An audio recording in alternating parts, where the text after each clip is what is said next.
Good afternoon. Good afternoon, everybody. Good afternoon. I'm Steve Gregorian, President and CEO of the Detroit Economic Club. Welcome to today's very special meeting. 92 years of incredible speakers and networking, and that tradition continues today. I especially want to welcome our DEC members. If you're not a DEC member yet, give me 10 seconds to convince you. Your next prospect, client, job, maybe best friend is right here in this room. If you want to build your network and learn from thought leaders, we invite you to invest in you and join today. And you can sign up right on our website, econclub.org.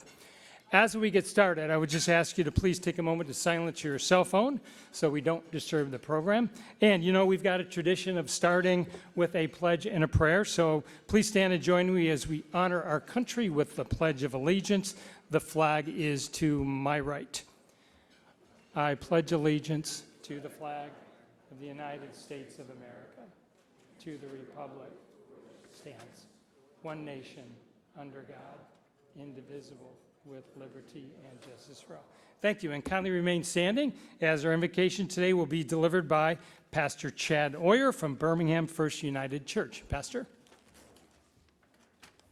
Will you join me in prayer? God, infuse our thoughts and paths with your wisdom. Creator, teach us the ethical imperative and form within us a corporate and collaborative and compassionate spirit that puts people first. Great visionary, show us what must be changed, strengthened, and built anew for the good of our nation. Leader, make us ever aware of our responsibility to lead for the sake of not only the present, but for the future. Provider, may we work like never before to bring success and health to those you have entrusted to us. May our lives be marked by selflessness, confidence, and love. Amen. Thank you. Thank you, Pastor. Thank you, Pastor. You may all be seated. Don't be a stranger, Pastor. We love having you here. It's been a while. Yes, thank you. All right, a couple of special thank yous. Thanks to WJR, who's doing their focus show live from the DEC in the other room. You can stop by and see them after the program today. And I also want to say thank you to Detroit PBS and Lawrence Technological University. Thank you, Dr. Tarek Sobe, for always being here at each and every meeting, and they're live streaming today's meeting. So thank you guys for doing that. A couple things on your table. I always want to recognize our corporate sponsors and partners. Make no mistake, we would not be here without their generosity.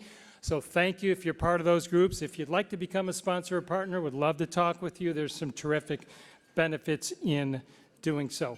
Also on your table is our seasonal lineup, which is winding down, but of course the spring has been red hot at the DEC, and we've just got one more of these lunch meetings to go, and then we're going to let you enjoy your summer. Next Wednesday, I think, Tuesday, June 16th, we will host Diane Swank right here in this room. She's the chief economist from KPMG.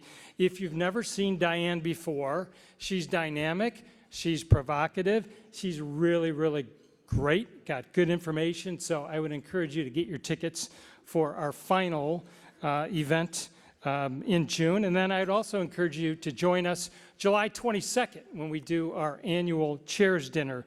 It's our annual dinner that raises funds for the DEC and our student programs. If you've never been, it's a really, really fun night, and I can tell you the star power in that room is through the roof. That one will sell out. I see people nodding their head. Yes, I've been there.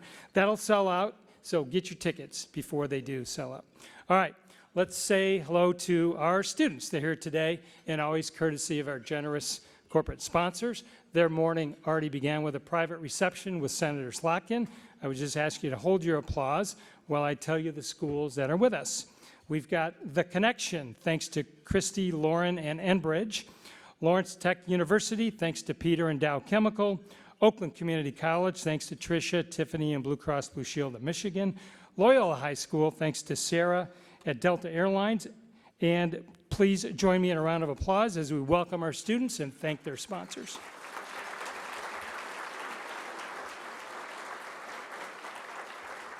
All right, let's have some fun. Today is also one of our favorite days of the year because we get to announce our 2026 DEC scholarship recipients. The scholarship is a 4-year renewable scholarship of $2,000 each year and is given to 2 deserving graduating high school seniors. That means each and every year, the DEC supports 8 college students as they further their education. And that means in 32 years we've been doing this, the DEC has supported over 200 students for almost $400,000. Thank you. The fund is expertly managed by Community Foundation Southeast Michigan, and I want to thank Caitlin and Lindsay for their hard work on this project. Applicants, just so you know, must meet the criteria of academic achievement, leadership, character, perseverance with an early life challenge, and of course, financial needs. This year, we received several hundred applications. I think when you hear about this year's recipients, you'll understand why they were selected. So that means we are going to start by bringing up Louisa Osabigi.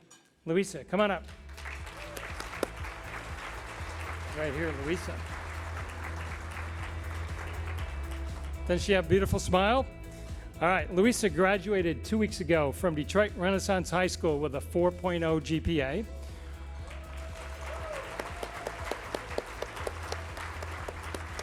Oh, there's a lot more. Despite losing her mother, unfortunately, Louisa expertly balances extracurriculars, work, and leadership, and has won multiple academic and service awards.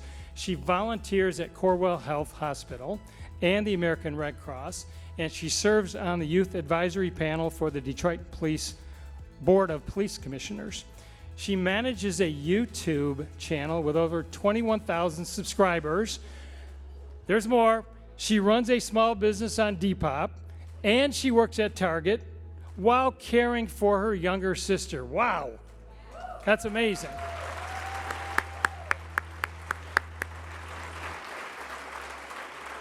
Louisa will be staying right here in Michigan. She'll be attending U of M this fall, where she'd like to become a neuroscientist and medical researcher. Congrats to Louisa. Join me in a round of applause.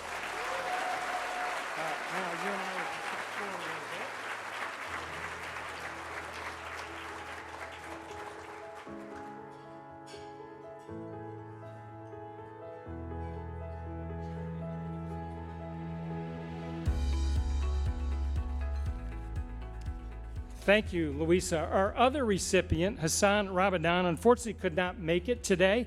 He graduated yesterday from Bloomfield Hills High School. He'll also be going to University of Michigan, and he'll also study to become a scientist, neuroscientist. So let's just give Hassan a round of applause as well.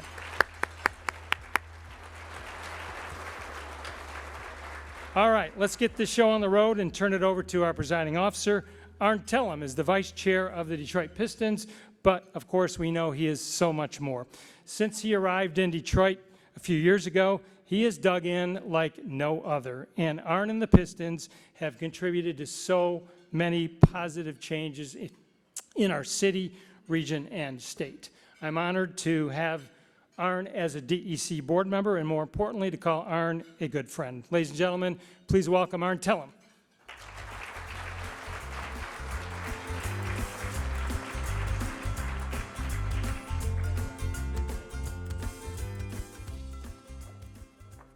Thank you, Steve, and good afternoon to all the Detroit Economic Club members and guests. It's my privilege to introduce today's speaker, Senator Alyssa Slotkin. Many of you know Alyssa's impressive resume. She served as a CIA analyst, completed 3 tours in Iraq alongside our military, held senior national security positions at the Pentagon and White House under both Republican and Democratic administrations, Bush and Obama, served 3 terms in Congress, and now represents Michigan in the United States Senate. But what I admire most about Alyssa isn't her resume, it's her character. I have come to know Alyssa well over the years, and I'm proud to call her a dear friend. While we always haven't agreed on every issue, what has always impressed me is the way she approaches public service. She listens, something unique. She seeks to understand. She makes a genuine effort to see issues from all sides and to put herself in the shoes of others before reaching a conclusion. That quality is especially important in Michigan, a state that is neither red nor blue, but proudly purple. The leaders who succeed here are those who can bring people together, respect differing viewpoints, and find common ground. Alyssa understands that. She knows that leadership is not about talking to people who already agree with you. It's about engaging those who don't. I also admire her courage and independence. She is willing to make tough, difficult decisions and take positions she believes are right, even when they are not politically convenient. Whether you agree with her or not, you always know she is acting from a place of conviction, integrity, and a genuine desire to serve. Most of all, I admire her heart. Time and again, I've seen Alyssa show up for people when they need her. In public service or as a friend, she is someone you can count on. She leads with empathy, compassion, and humanity, qualities that are too often in short supply today. Alyssa, thank you for your friendship, your leadership, and your service to Michigan and our country. We are so fortunate to have you representing us in the United States Senate. We can applaud on that.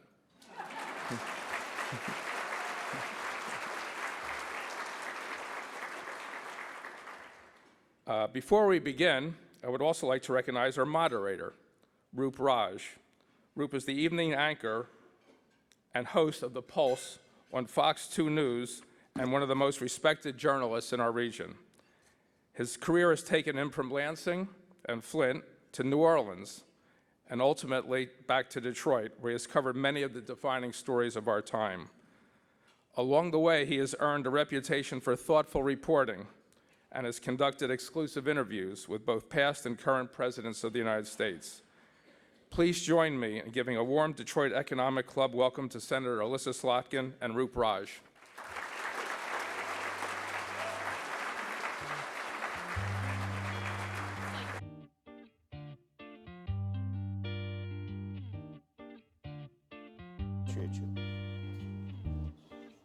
It is so good to be with everyone today. Are you? You draw quite a crowd, Senator Slotkin. I think it's the chicken. It's the chicken. The chicken is good. The Motor City Casino. Give them a hand for their delicious lunch, and their amazing crew. Whenever I MC an event here, I always love the crew because the crew who works here, they're just incredible. But we're just so glad that we could spend this time with you. Thank you for being with us. So are you running for president? Okay. No, I'm kidding. Are you? No, We'll get to futures in a moment, but really, we want to talk to you about the state of the way things are right now. I find it curious, and I always have enjoyed when I interview you, to kind of reflect before I talk to you about the fact that you have worked for people of all stripes, and you have done it under difficult situations, and then again, as you heard Arn say, made difficult decisions based on information you had. But you worked for Obama, you worked for Bush, and there was a time that you could actually do that. And you could cross over in a kind of, the travel was a little bit lighter between the two, right? You could kind of do this and then say, hey, look, I believe this, but I believe this. Will we ever get back there? Yeah. Hello, everybody. It's lovely to be here. Thank you for hosting me.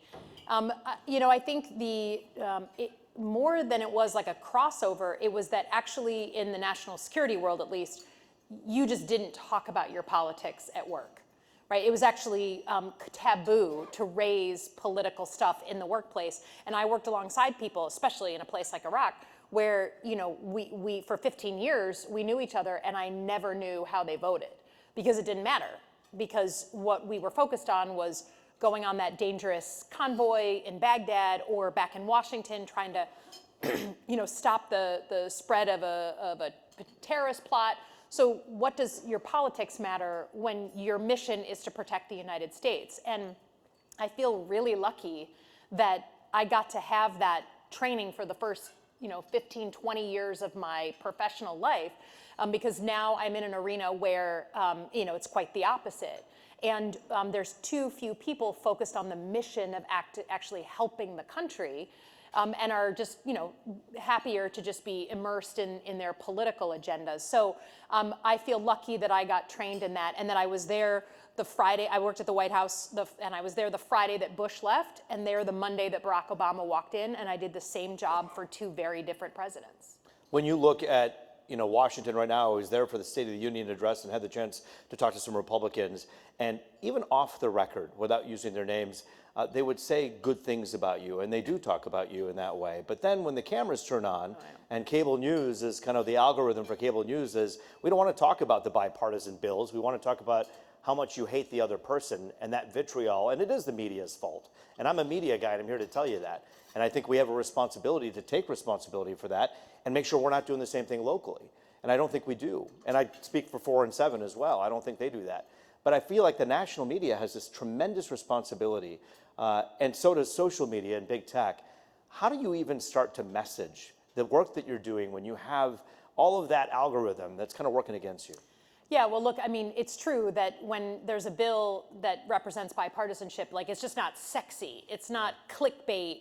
You don't get a ton of people, running to go viral with something when it's like, we worked on an agriculture bill or a veterans bill, even if those are positive things. And so I think, for me, I think you just have to make clear what the benefit is of what you're doing. And I think there's no way around it. Even for someone like me who believes in bipartisanship, it is really hard every single day, every single week, to figure out, on the one hand, where are the areas I should compromise with my Republican colleagues, like an agriculture bill, like a veterans bill, and where are the areas where I should never compromise, because it's compromising my values and my belief in this democracy. And every day I have to weigh out that balance. And the way that I decide, do I compromise or not, is this going to help the people of Michigan? If there's a veterans bill that's going to help veterans, I'm going to work and compromise on that legislation and get it through the finish line, because the results will make my people better off. But I think in terms of like making that a sexy thing again, your guess is as good as mine on how that kind of stuff goes viral, rather than the nasty stuff that's being thrown.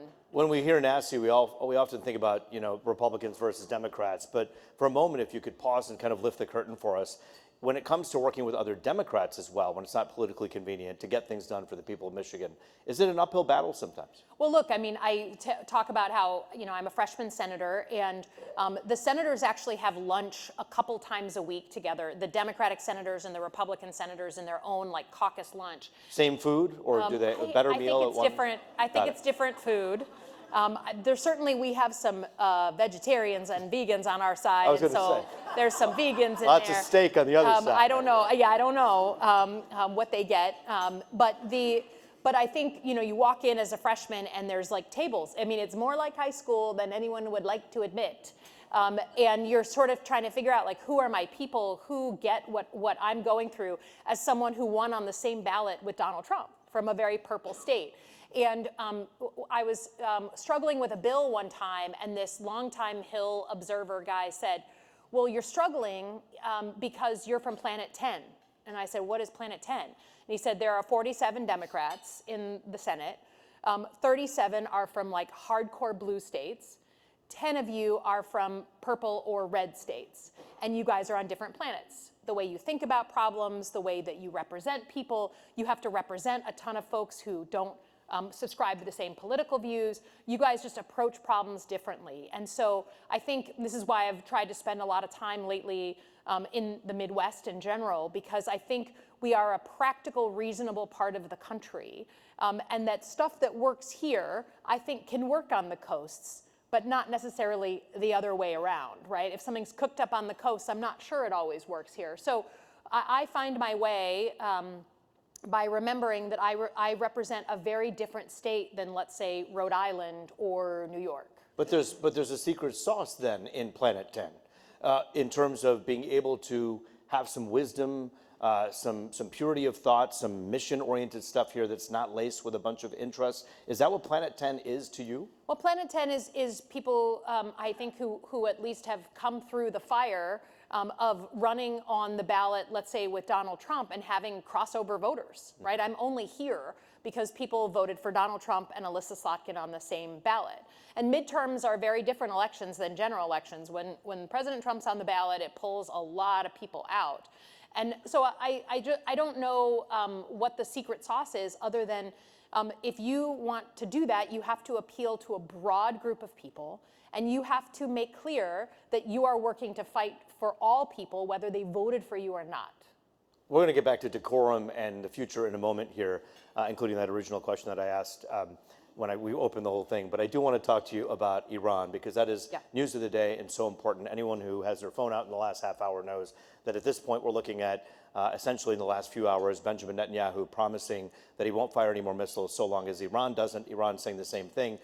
The ceasefire is all but gone right now. You have this terrible violence in the last 48 hours. What is your intelligence that you're able to share with us pointing to in terms of what's next? Well, look, I mean, I think the thing that is best for everyone in the region, and certainly for Americans, is that we come to some sort of peaceful conclusion to this conflict, and we can try and get the Strait of Hormuz open, get that transit happening, bring our gas prices down, and kind of get back to where we were before this war started. It's always more complicated in the Middle East. I mean, it's harder to get out of a war than it is to get in, period. And I think we're seeing that. Certainly, we were on the cusp of some actually interesting, groundbreaking stuff between Lebanon and Israel. For the first time, the ambassadors were meeting. They were making like positive noises about conversations, and for the first time. But it is erupted again, both between Lebanon and Hezbollah specifically, and Israel, and now Iran. So, you know, you're hearing administration officials trying to calm the waters, trying to preserve what we have of the ceasefire. I think the president wants to bring this to conclusion, but this is the point about warfare and getting into conflict, is when you make that decision, you make a decision not only to control your own actions, but to try and manage what other actors do. You know, you don't control the Iranians, you don't control Hezbollah, and maybe you don't control Bibi Netanyahu. And in those cases, like, this is why we have to be extremely thoughtful before we get into a war. Now that we're in it, and you have to figure out a thoughtful way to get out of it, and you got to be a mediator in it. Yeah. When you look at the sticking points here, you got the Strait of Hormuz. Let's get that back open. It'll bring 25% or 30% of the gas in the world accessible again. But then this whole thing about the nuclear weapons, to me, it just and you have the CIA background, so I just wondering, like a year and a half ago, we were told that we obliterated their nuclear stockpile, and that I think it was only like bunker bombs could go down to like destroy some of the other enriched uranium. But like a year and a half later, we're like, oh wait, now it's back, and there's these great capabilities. How quickly does stuff like that develop? Do you believe that that is the reason that we're there, to get rid of the nuclear stockpiles? I mean, back in last year, excuse me, the United States took pretty unprecedented action, again, with these bunker-busting bombs, to go very deep into the earth to these nuclear facilities. The president, way overstated the obliteration, quote unquote, of their nuclear capability. There is no way to take care of Iran's nuclear capability, full stop, without human beings on the ground taking it, okay? It's deep in there. It's very difficult to access.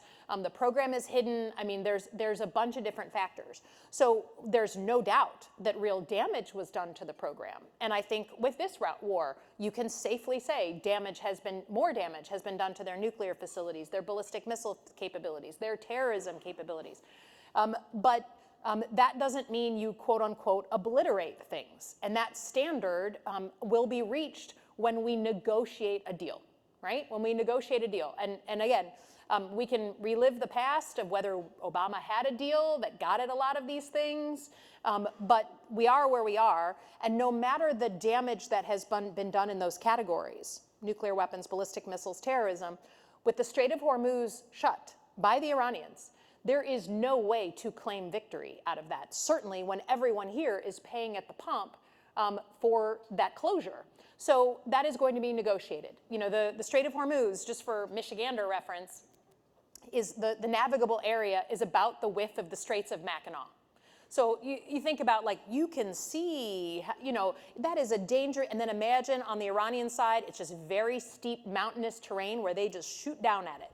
Okay, the Upers, imagine the Upers just like shooting down. And it is what we call strategic terrain.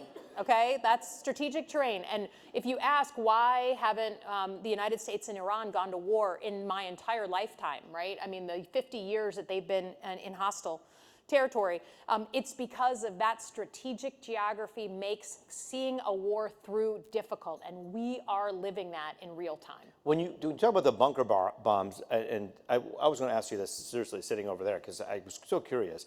So the bunker bombs that were used when Israel was in conflict with them a year and a half ago, and they were hitting them, I understand the bunker bombs are super heavy, cumbersome, and very expensive. So whatever we did with Israel, we got rid of some stuff, right? Sure. But you're saying that there's a vast amount more, perhaps, that's sitting there, or for sure that's sitting there? So it is widely known that they have highly enriched uranium, Yeah. and not just at one site. And certainly that kind of bunker buster does significant structural damage to those facilities, but is not the only facility. They also certainly know that those are targets. So what we there's what we can see, and then there's hidden things, right? There's things that we can assume that they're concealing. So this is why negotiation has been tried in the past, because the military options for taking that uranium are difficult, just by nature of the way they've built their program. And so negotiation was considered the least bad option. President in his first term threw out that deal. Now he is negotiating something that smells very similar to that old deal, right? If you hear the president talking about how we're going to end this war and the contours of the negotiation with the Iranians, it's dealing with something in the future on their nuclear program. It's talking about their ballistic missile program. It's talking about terrorism, and it's opening the straits. That's essentially what was discussed in the JCPOA, the Obama-era agreement. And is that like close to the 14 points that they were talking about in the last few months? Yes, the 14 points are related to all these other things, also things like Lebanon and Hezbollah. Right. But I think the core deal that I keep hearing the president talk about are the core threats that Iran still imposes on the region every single day: nuclear, ballistic missile, terrorism, and then the Straits of Hormuz. And one last question about Iran before we move forward. You know, this is the Detroit Economic Club. We care deeply about the humanitarian crisis and the people. Obviously, most human beings would. But the economic impact is so devastating right now. What do you do moving forward? I mean, if you can't negotiate peace right away, you can't broker an agreement, what happens moving forward in the next 3 months, 6 months, year? Well, look, I mean, we're going to continue to pay at the pump because we cannot get shipments of natural resources through the Strait of Hormuz. That's just the point. And then if we go back into a situation of conflict like we've seen in the last 24 hours, the prices of goods spike again, including oil, spike again because people feel like we're even further from a resolution. It is hard to overstate how emotional and sensitive this issue is for Michiganders, particularly in the Detroit area. Everyone I know has a family member who's caught in the crossfire, either in Gaza, in Lebanon, in Iraq, in Yemen, in Israel. It's like just so visceral for so many people. And so that means it's going to continue to be a political issue here in the States, or in this state. But I think if there is not a resolution, we will continue to see this inflation on gas prices that will ultimately affect every other goods and services. I mean, you can't look at like the $2.99 fee on any Amazon delivery that you get right now, right? They just quietly announced that. That is because of gas prices in the Persian Gulf. So those kinds of things add up, and we have a price inflation, and it's not like people were feeling good about the rates of inflation to begin with. It was already a huge, huge problem for the average family. From Saline to Allen Park to everywhere else, people are concerned, especially where there are areas that have large swaths of land near water, about these data centers. And I'll be frank, just as a member of the media, I'm putting it together, the puzzle pieces right now, and I'm looking at the players, and I'm going, all right, these guys want us to talk about this. The governor wants us to say this. This is what's going on. There's deep concern. And the viewers that I talk to are like, not in my backyard. And they're willing to like spoil their political capital and like show their stripes with this particular issue to say, I don't care who supports it. This is awful.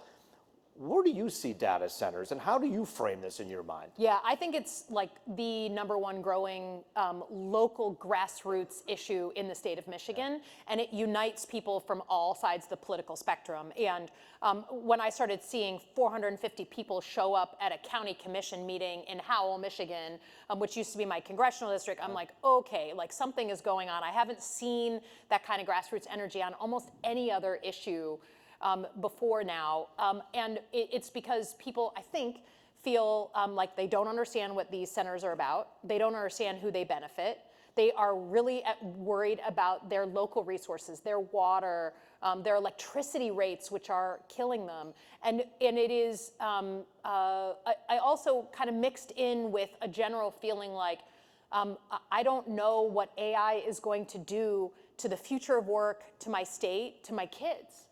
And all of that is coming together. And then on top of that, these centers, when they're done being built, right, they take a lot of jobs to build them, but when they're done being built, there's just plain and simple not a lot of jobs in the centers. Like 450, I think, is the one in Saline. It was like 450 permanent jobs. That's not a lot. I think that would be high for a data center. So Maybe that was just to get things started, and then it would yeah, that eliminate sounds more them. like the construction jobs. Got it. But we have big companies across the state who are, again, building really big facilities, and they're using a lot of electricity, a lot of water, but they have jobs at the end of the rainbow, and they're for more traditional industry that people understand.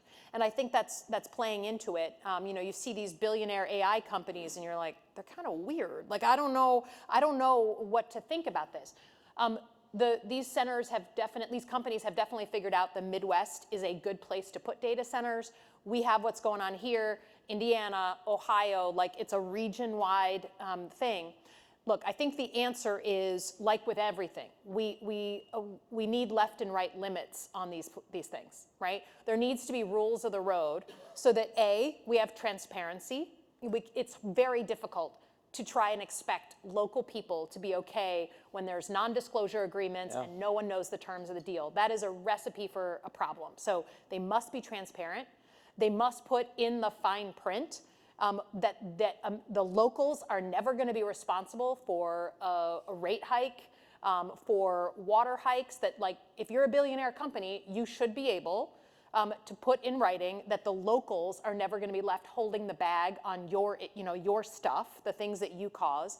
And then number 3, I got to see a real community benefit. Yeah. I got to understand that there's going to be something for the community out of this that's real and that the community wants, not just what we think they want. And Senator, I feel like there's 2 things, and you're not the data center person. I want your opinion.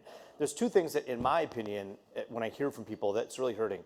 It's speed and it's trust. So there's a reason that people want a moratorium temporarily put into place, because they're like, dude, slow down. Like it feels like it's being rushed and it's being shoved down people's throats. And I feel like people need a voice. When they show up at these meetings, do you trust that their voices are fully being heard and that what they say is binding in making a decision? Yeah, well, I think that rush is because the AI companies are literally in a pitched battle for who can get data centers the fastest. So we are on the receiving end of a bunch of these companies feeling like, me, I got to go first.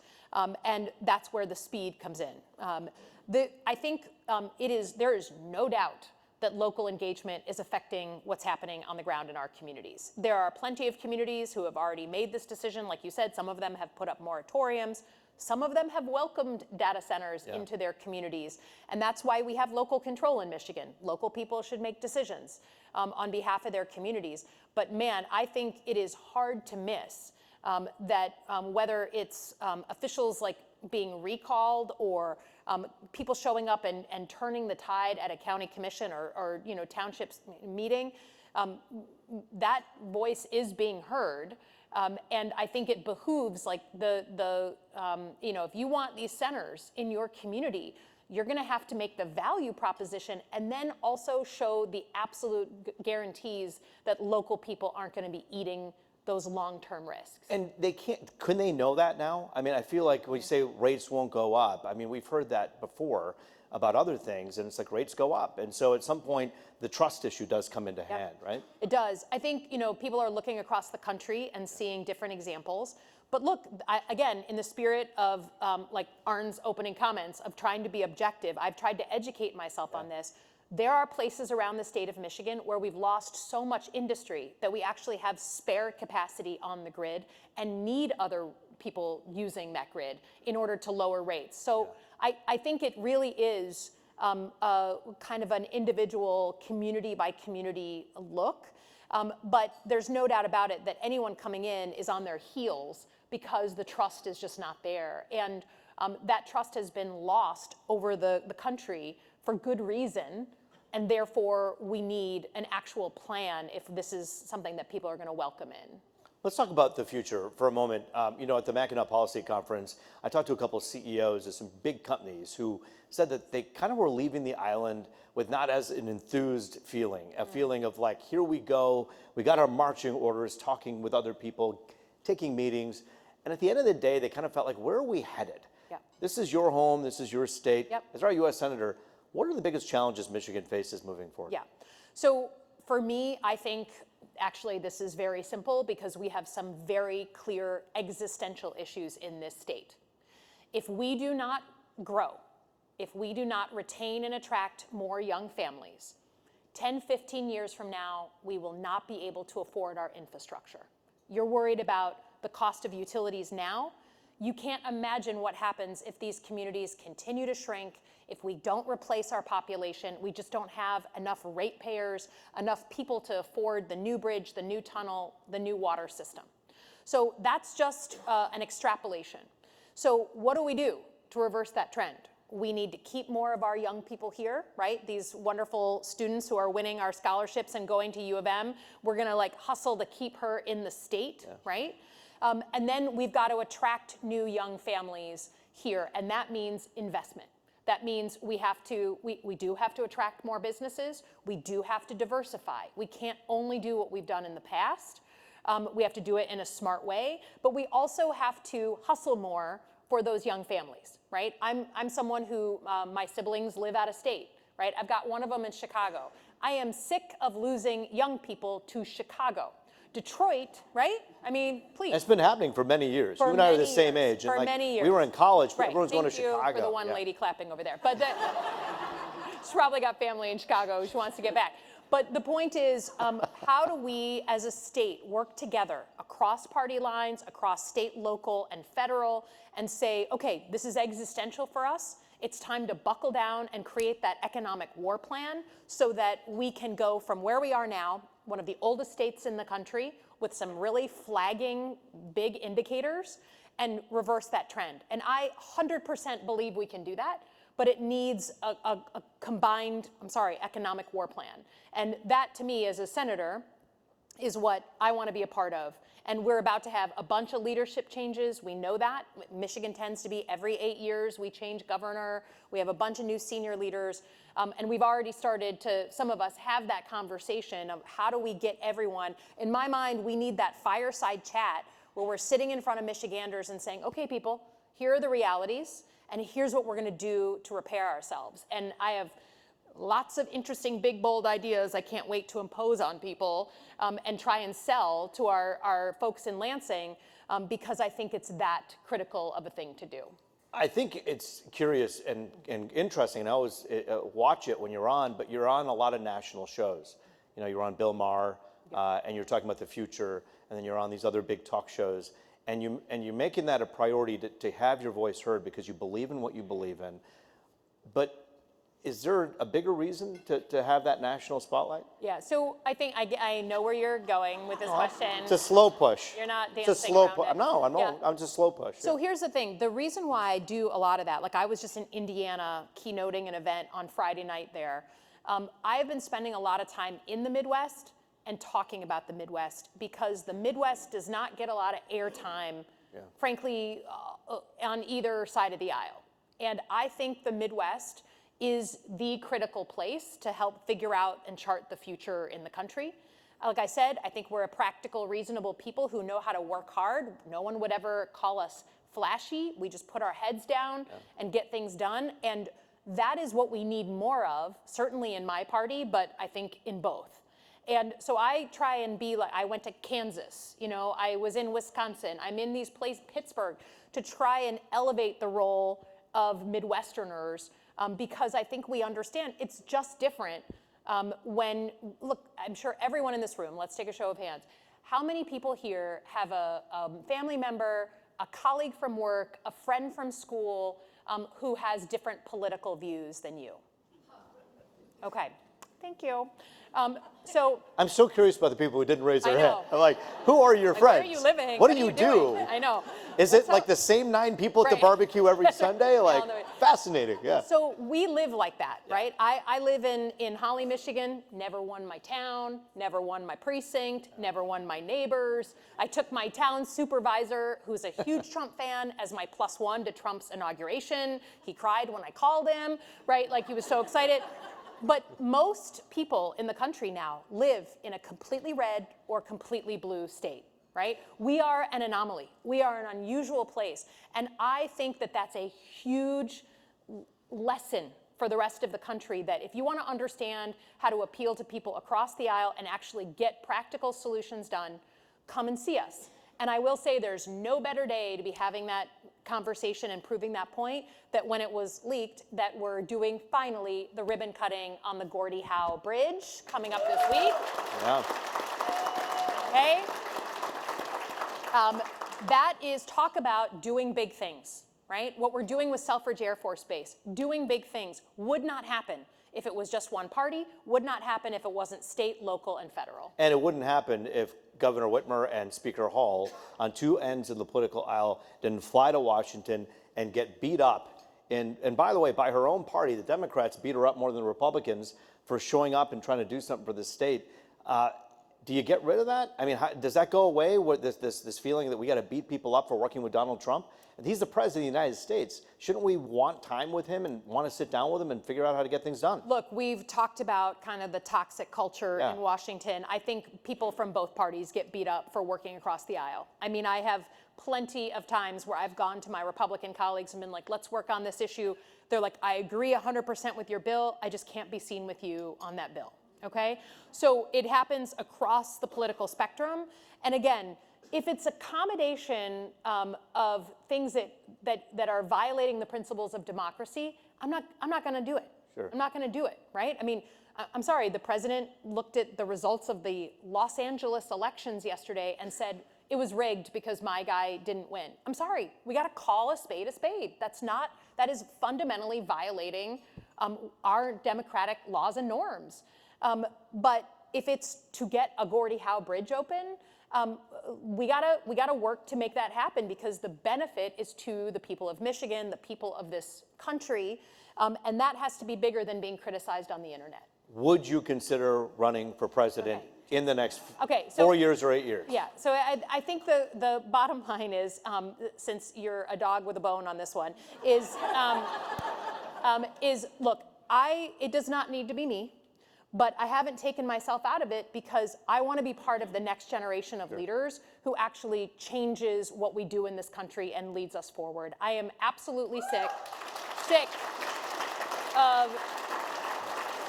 of political leaders who don't understand that the mission is not their personal brand and who they are on the internet, but actually getting stuff done. And I believe, I mean, we're about to have our 250th. I believe in this country to my core. It has given me everything. My family came here and started a family business. It gave me everything. And so this is our generation's time to fight for what we believe in. And I want to be a part of that one way or another. Well, this dog, Roop Dog, Yeah. is very happy that you answer that question. Listen, I think it's important to have the conversation, and I appreciate your answer. And I do want to say the fact that you were actually on the same ballot as President Donald Trump were elected as senator, it says a lot about who you are and how you work with people. And I think it's safe to say, from the entire Detroit Economic Club, we are pleased that you were a part of this here today and are representing our state. Thank you. Thanks, everybody. I want to bring Arn Tellem back up to the stage. He has some audience questions, so we're going to let him sit right here. Thank you, I'm gonna call Roop Dog for the rest of my Roop life. Dog, yeah. There you go. Not Snoop Dogg, it's Roop Dog. I love it. No smoking in the back room. No, that's right. Thank you, Arn. Thank you. I get to ask some audience questions. Always wanted to be a game show host, so this will be the closest thing to it. First question, how do you think the Board of Trustees at Michigan State University, University of Michigan, and Wayne State should be constituted? Should they be governor appointed, elected, or some other process? Yeah, well, look, I was the congresswoman for the Lansing area and the counties around it for 6 years. I think in my 8 years as an elected official, we've had 6 presidents of Michigan State University. And we just lost another very strong president of the university because of issues with the board. And we just can't do this to institutions that we love. Obviously, it's been controversial on the U of M side as well. So the bottom line is I'm open to proposals. There's a bunch of proposals out there right now that they should be half appointed, half elected. They should be all appointed. But I certainly can say from my Michigan State experience, that is not working. And again, if the goal is to be mission-oriented, and the mission is to preserve one of our 2 great institutions and make sure that it's succeeding, then our responsibility is to look at new ways of doing business, at least on this board. Okay. Does anyone think they really should be elected? Does anyone in this audience think that the regions should be elected? I think there's a debate about it. There's certainly yeah. There's one guy. It's definitely an issue of debate. But I got to tell you, when we were, I think, up in Mackinac at the policy conference and got our Twitter announcements that the president of Michigan State, who I had been working very well with, was who had just gotten a raise, had decided to leave. It just about broke me. So we got to do right by our institutions. Yeah, no, they deserve better.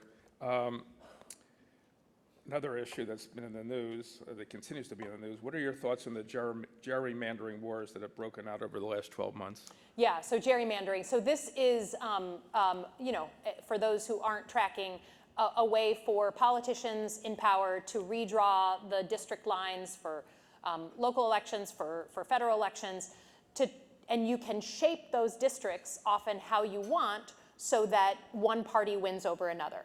So we used to have just normal gerrymandering, that process here in Michigan, so that when I first ran for my congressional seat, which was Lansing and a bunch of areas around Lansing, for instance, it had Oakland University in the district, but not the dorms.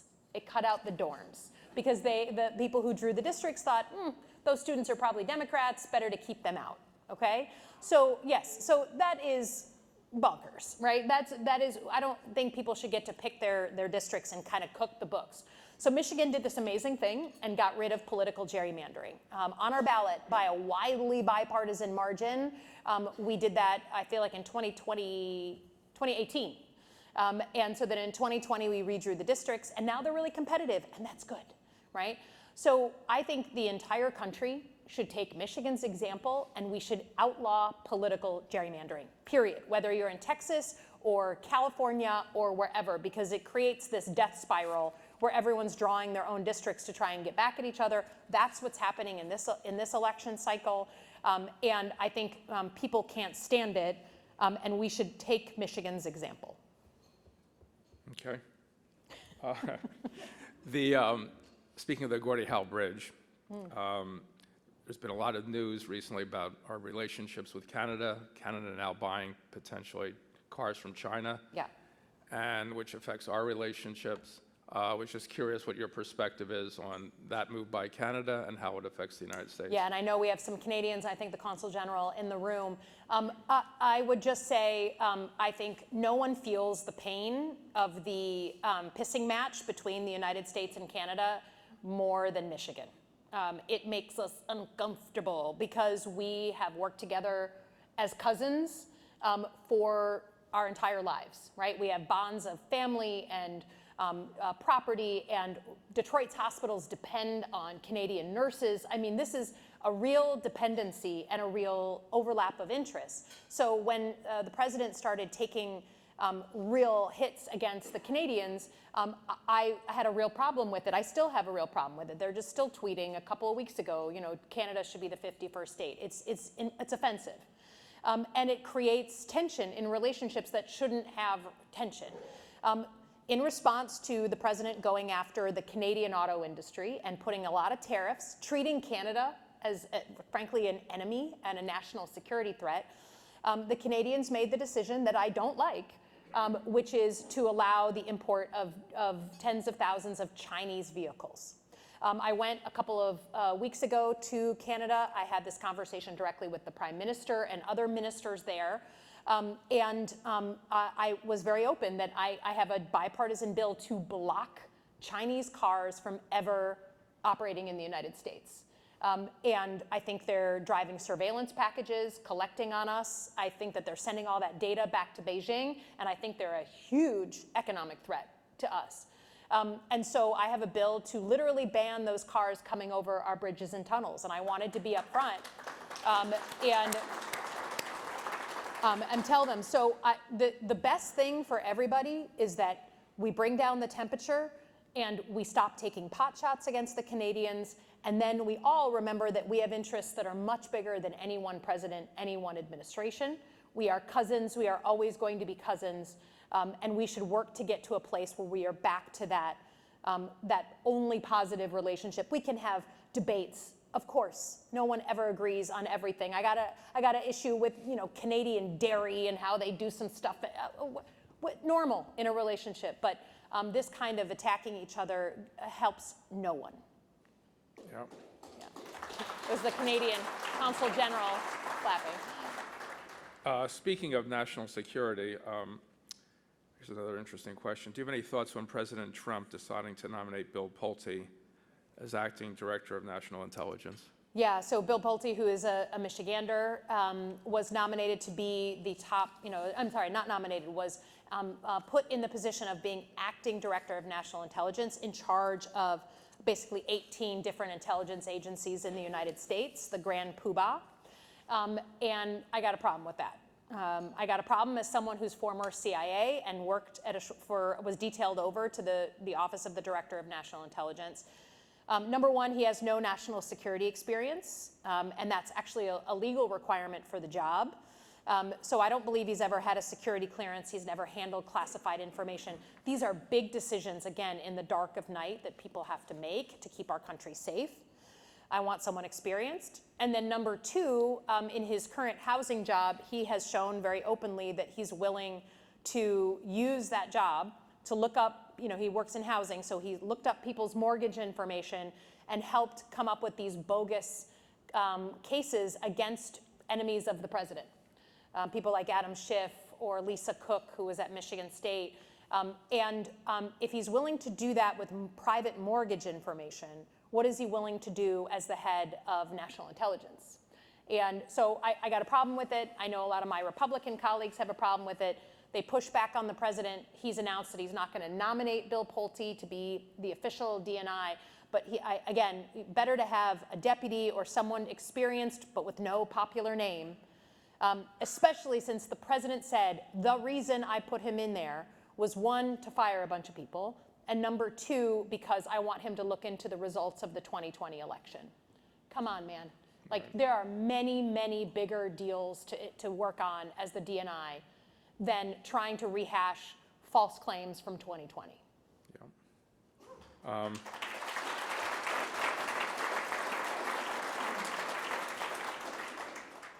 There's so many good questions here. I could go on for a while, but this is a good one to sort of end with before we go to the lightning round. I'll just read the question. Fighting on all topics all the time has become intolerable for reasonable people. Not me, this is someone out there. I want bipartisan solutions. Why isn't the Senate bipartisan on key issues like healthcare, education, job creation, and government waste? On what topics can you partner across the aisle for meaningful legislation? Yeah, well, we talked about things like veterans bills, agriculture bills. We're about to start a bipartisan farm bill, and I think there's actually a lot of overlap. I think the truth is we are more alike than different on a lot of these issues, but because they become so political and kind of like headline news, no one wants to touch them in a bipartisan way. So I would be thrilled to actually do a bipartisan, serious immigration bill that lets people come here in a legal, vetted way. We need legal immigration, period. We can't just have border policy. And so when I start talking about that and kind of go to my fellow Republican senators, they're like, I totally agree. I just cannot be shown to be working on that issue in a bipartisan way. Right. And so that's basically what happens with a lot of these issues is the common ground actually, there's a lot of overlap for people, but a lot of my colleagues, I'm sorry, are straight up scared of Donald Trump.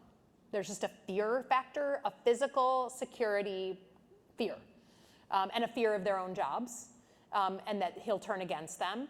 And then, others just say, that's not what I want to leave as my legacy. And what's very interesting is to watch my Republican colleagues who have lost their primary elections. There's a bunch of them now. And that is a group to watch because they are like, okay, I'm done here. I've got 7 more months. What do I want my legacy to be? And surprise, surprise, many of them are being very vocal and they're willing to try to tilt at these windmills of tough bipartisan issues. Right. So you should hope for more of those moments, I guess. Well, I want people to understand that there's more in these jobs than just winning your next election. And that you just, I remember very early on as a congresswoman, I'd just gotten elected in a very tough Republican district, and it was a very close election in 2018, and here we are in 2019, and the conversation around impeaching the president comes up. And I knew that in a Trump voting district, that if I voted in support of impeachment, that I'd probably be a one-term congresswoman. And many of my longtime staff and we sat around and talked about it and said, should we just kind of keep our head down? You don't want to be seen as being too against the president in a district that voted for him. And it just is there has to be something bigger in these jobs than just preserving your job.